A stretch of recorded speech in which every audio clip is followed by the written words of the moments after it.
Okay, so good afternoon, Cynthia. Good It's good to see you again. You too. Okay, so we've gone over the basics of your program, and so now we're in the exploratory phase. Okay. Okay, so we're going to basically just explore your forms, see what's going on, and just try to. We're not going to work out your plan yet. We're just going to go over things and just see your readiness, your readiness for change. Okay. Okay, so as I've been looking through your forms, I've noticed here that some indigestion and burping and bloating, sleepiness after meals. Tell me more about that. I can't peg it to anything. I'm trying to think. Bloating, I know, especially if I have carbohydrates at night, is one thing that I have identified as I try not to. Carbohydrates are like beans, but beans are known to be gassy. But yeah, carbohydrates majority of the time, or if I have I guess when I was younger, I'm not that much younger, but a few years ago, when I would I love Sour Patch Kids. So if I ate a whole bunch of Sour Patch Kids, I had to stop because I was bloated so much and my stomach would be killing me. Oh, so you could just feel yourself bloating up by your... Not feel it, but I could feel when I was. And it was like, I don't know, when I get bloated, especially because my stomach gets really round, it's I know when I'm bloated. So it's that type of, and I don't know if it's because there was so much sugar or there was something in, because that's not everything, but especially sour, that I can remember the Sour Patch Kids. But in general, if I have cookies or have a sandwich, like a burger or turkey burger or anything like that, late at night, not necessarily late, but 7, 8, by the time I go to bed, I will still be bloated. I'll be bloated for hours. Okay, so eating late bloats you. Is that what you're saying? I guess when I refer to late, I mean late afternoon. So 6 o'clock, 5 o'clock. Yeah, 5:30, 6 o'clock is when I have to be a little bit more careful about when I'm eating if I don't want to be bloated going to bed. Now, how long would it take for that bloat to pass? By the time I wake up, it's gone. But I couldn't tell you when it actually... So I can eat something around 6, 7 o'clock and still have... If I go to bed at 9 or 10 o'clock, it'll still be there. Okay, now is it only carbohydrates or does any other food item do that for you? For the most part, it's carbohydrates. I don't know if I've ever noticed it with anything else. I think usually when I'm bloated, and sometimes I just don't, it depends on what I'm doing. If I'm looking in the mirror and I'm like, geez, I'm really bloated, sometimes I'll think, okay, well, yeah, I just had French fries. I went to Busboys and had French fries. So that would make sense. So it's then I relate it that way. I don't know if I've ever had a lot of protein or vegetables late at night and been oh yeah, I'm bloated. Most of the time I'm not. So I generally relate it to carbohydrates. Yeah. Okay, so that's good to know. So we know that carbohydrates around 5 or 6 o'clock for you is the issue. Okay. And then I noticed here, dry, itchy skin on feet. Your feet peels? Skin peels on your feet? Sometimes, I think more or less during the summer, the bottom of my feet will peel. Oh, okay. It's during the winter, not so much. And I just naturally have very dry skin. Okay, now what about your sensitivity to chemicals, perfumes, cleaning agents? It's more the smell. And on one hand, my mom or my grandmother always says the nose knows. We're just, my mom, my grandmother, and I just have very sensitive noses. So it's if you're wearing something, I can smell it, across the room. So I think that has a lot to do with it too, where it's the diesel, if I'm at a gas station, or if I turn my car on and the smell comes in, it hits me it makes me not necessarily nauseous, but just not gives me a headache and stuff like that. Okay. Okay, so when I think of smells and sensitivity to smells and nausea, then I think liver. Okay. Liver issues. Okay, so we'll keep that in mind. Okay. Okay, as we move through your assessment.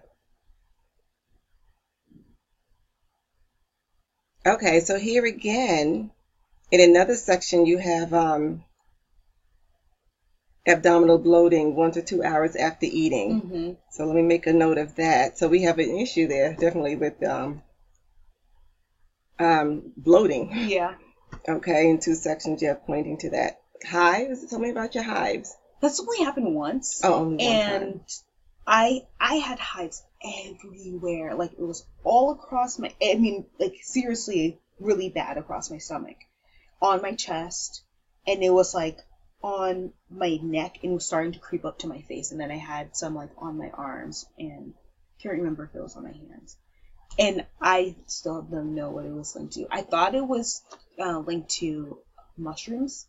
Because I was doing this food plan, and whatever the meal was that day involved mushrooms, and I'm not a person that eats mushrooms. Okay. So I linked it to the mushrooms because I don't normally have mushrooms. But honestly, it could probably have been, I don't know what it was.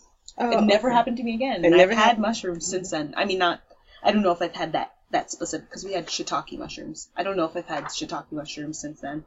And I'm sure I've had mushrooms in random things. Like, I've eaten soup that has mushrooms in it, and I haven't had a problem. So I don't know if it's shiitake mushrooms or if it was something else, and I just don't know what it was. Now tell me about the coating on your tongue and the itching anus. Well, I feel like every now and again I have a coating on my tongue. Can I see your tongue, please? Okay. Where it's like, and that's what it's like. Sometimes I'm like, I feel like it should be pinker then. No. I mean, like, less. It's pink enough. Okay. Yes. So sometimes it's just like, it looks, and then especially in the back, like towards my esophagus. I always feel like it's a little bit more coated. And since have been like natural vegan, this 2 weeks will be on, 2 weeks will be on Monday. So I think that might have something to do why it might not be as bad. But actually, I don't actually know how fast or slow that stuff goes away.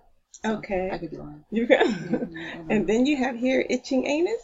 I don't know if it's ever linked to anything, but I do notice it. Where I mean, like, I feel fine now, but occasionally, like, good Lord, it just itches for no reason. For no reason. Yeah. Okay. Well, I can tell you what it's linked to. It may scare you. It's linked to parasites. Are you serious? Yes. It's linked to parasites. So I'll try to get you some information on that. Please. I don't want parasites. And let's see. Tell me about eating less than 5 servings of fruits and vegetables a day. 5. Okay. Less than 5. Now I'm trying to think. 1. Like, well, today has been an odd day. I just haven't really eaten anything today. Okay. But on a normal day when I'm not vegan, because now, lately, like these past 2 weeks, I've been eating a lot of fruit. Not tons of vegetables, but a good amount of vegetables. Normally, it's like, being in nutrition, I always try to be conscious of it. But it's like, even sometimes I'm just like, oh, either I don't want it, or salads to me are the easiest ways to get vegetables. But sometimes I don't want a salad. I know, because then you can get overwhelmed yourself with a salad. Yeah, where it's just like, I've had a salad 2 times this week. I don't want it anymore. But eating less than 5 servings of colored fruits and vegetables a day can put you at risk. Okay. For different diseases. Yeah. Okay. You're still young yet, so but you don't want to push the envelope. Yeah. Okay. You get headache, irritability, and shaky. Yeah. If you don't eat. Oh my gosh! If I don't eat, I just become angry. I mean, not like raging, but like I have a very short fuse where it's like little things will bother the crap out of me, and I could possibly like just not blow up, but blow up. Yeah. Oh, okay. You have a tendency to gain weight in the belly? Yeah. Well, it's like, people measure, okay, where do I gain weight or lose weight first? For me, it's my stomach. Oh, okay. Yeah.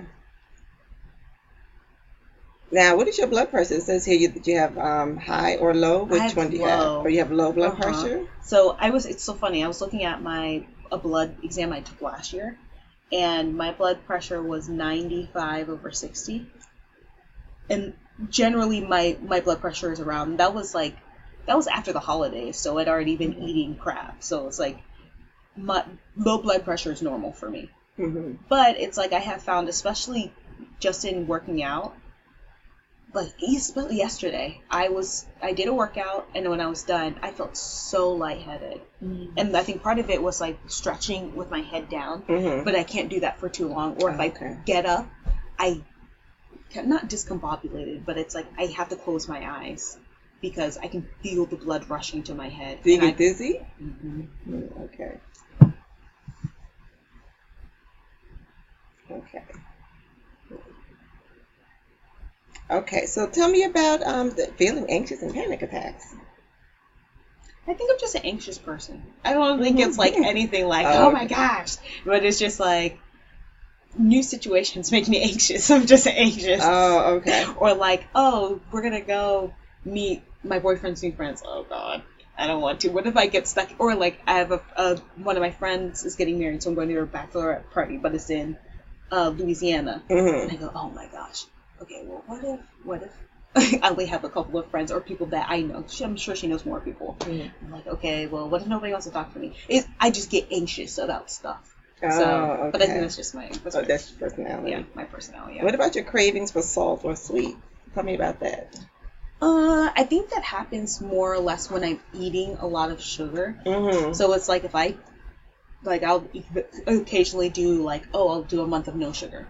Mm-hmm. Once I get past the 5th day, I'm fine. Or 5th day. Mm-hmm. But other than that, yeah, I'll just be sitting and I'm like, I really could use a cookie right now. I just need something sweet.